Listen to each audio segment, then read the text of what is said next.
Hello, my name is Tom Lawson. I'm pleased to be able to give a presentation as part of World Delirium Awareness Day. To introduce myself, I'm a PhD candidate at the Ohio State University's College of Nursing. I'm also a nurse practitioner with active clinical practice in the neurocritical care unit at OSU's Wexner Medical Center in Columbus, Ohio. So I'll be talking about delirium among critically ill stroke patients.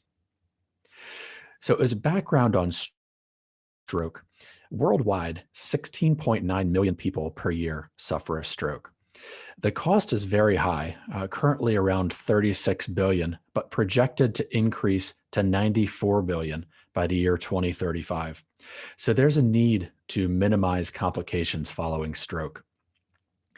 Now, many stroke patients end up needing to be admitted to a neurocritical care unit for either hemodynamic monitoring or respiratory or mechanical ventilatory support. Also, larger strokes often have cerebral edema and need management for intracranial hypertension. Now, moving on to delirium, this is defined as an acute disorder of attention, awareness, and cognition that occurs as a direct consequence of a physiologic or as a physiologic response to illness. This is something that's not explained by a pre-existing neurocognitive disorder, and patients with severe reductions in wakefulness are considered not testable. However, neurologic conditions such as a stroke can alter wakefulness, so we have a potential problem developing here. As many studies evaluating ICU delirium find there's much less evidence about delirium among critically ill stroke patients. So I set out to see what was actually out there and define the edges of this literature gap.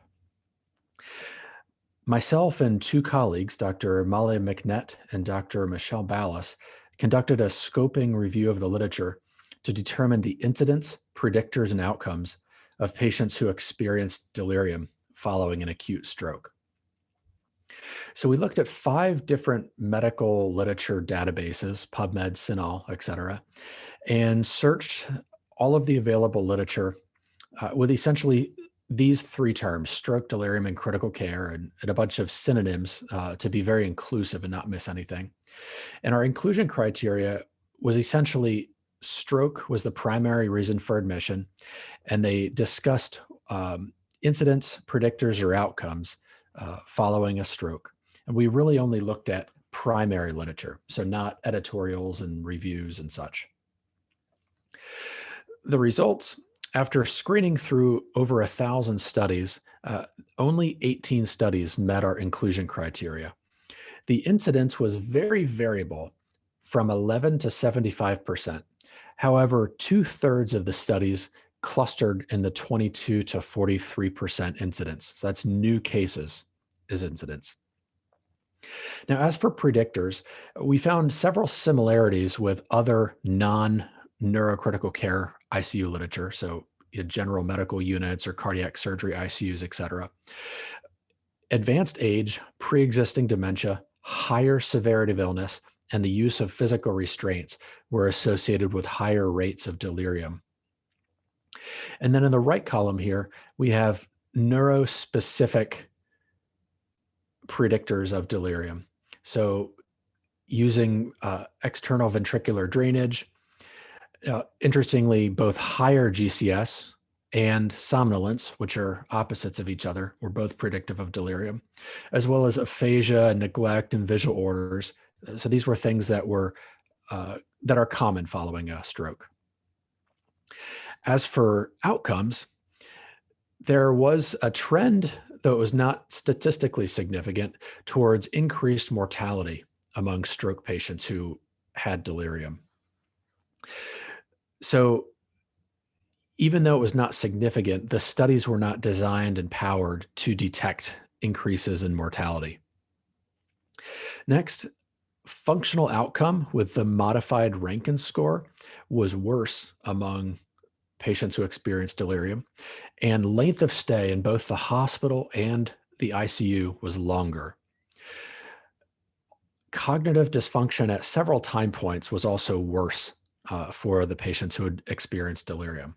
Now, delirium has historically been considered a transient condition which abates after the precipitating factor resolves.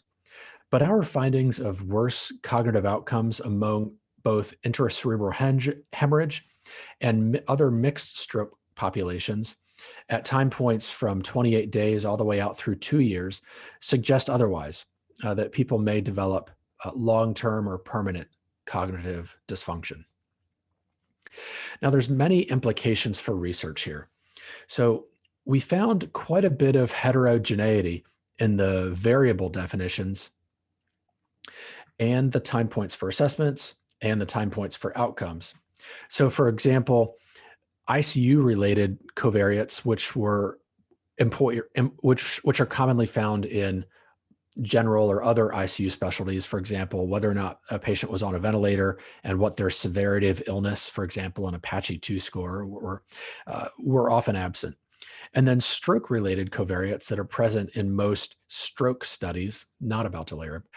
For example, the NIH stroke scale and grading scores for subarachnoid hemorrhage, intracerebral hemorrhage, modified Rankin scores for functional outcome, and stroke anatomy were often missing from the existing literature. Use of common data elements, or CDEs, across studies enhances data sharing and promotes well-informed clinical practice guidelines due to the ability to compare and synthesize data between studies. Standardized terms for delirium are important to move the science forward and to compare predictors and assessments across studies. Also, as for interventions, the neurocritical care literature lacks both the robust body of evidence supporting the ABCDEF bundled ICU care that exists for other ICU specialties. And finally, there is literature that supports better outcomes for critically ill patients when they are cared for in a neurocritical care unit. This literature contains a high proportion of studies which include neuropatients mixed in with other types of patients. A next logical step would be to evaluate how these units may impact delirium rates. And in conclusion, stroke is associated with cognitive decline from both vascular dementia and neurodegenerative processes, and delirium is associated with cognitive decline following a variety of other acute illnesses. Disentangling delirium's contribution following a stroke will help guide targeted interventions for post-ICU care. So thank you for listening to this presentation on stroke in critically ill, or delirium in critically ill stroke patients. And I hope this is a nice contribution to World Delirium Awareness Day. Thank you.